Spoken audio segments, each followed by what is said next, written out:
taking a step closer to justice. Mr. C was born a woman, but now considers himself a man.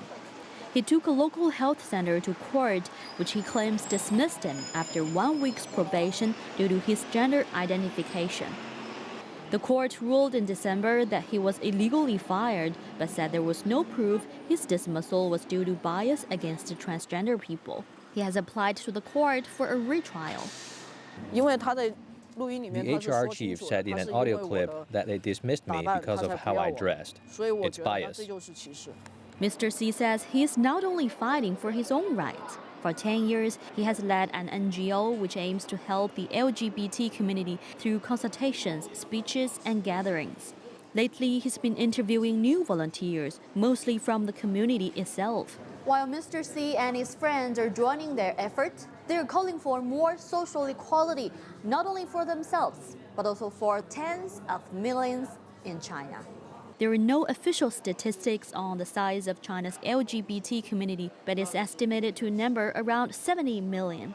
That's 1 in every 20 people.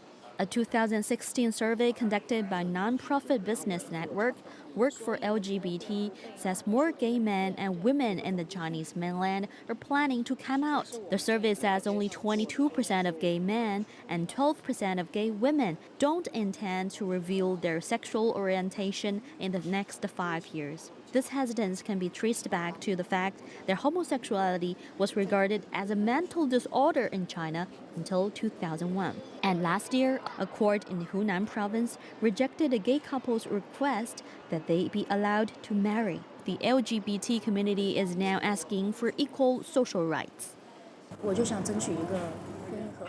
I want to have the legal right to marry.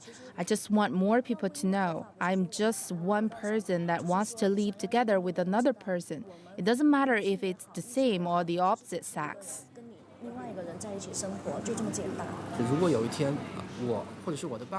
What if me or my companion face an emergency at a hospital, but we don't have the right to sign for the surgery as family? Do we just die?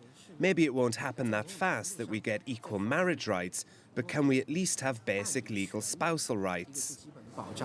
Marriage rights are also a concern for Mr. C. He has to undergo surgery to become a man if he wants to change the gender on his official ID card. But he is scared. I heard in some places people can change their sex only after surgery on the upper body. When can we realize that? So that many transgender people like me won't suffer depression. I tried to commit suicide several times.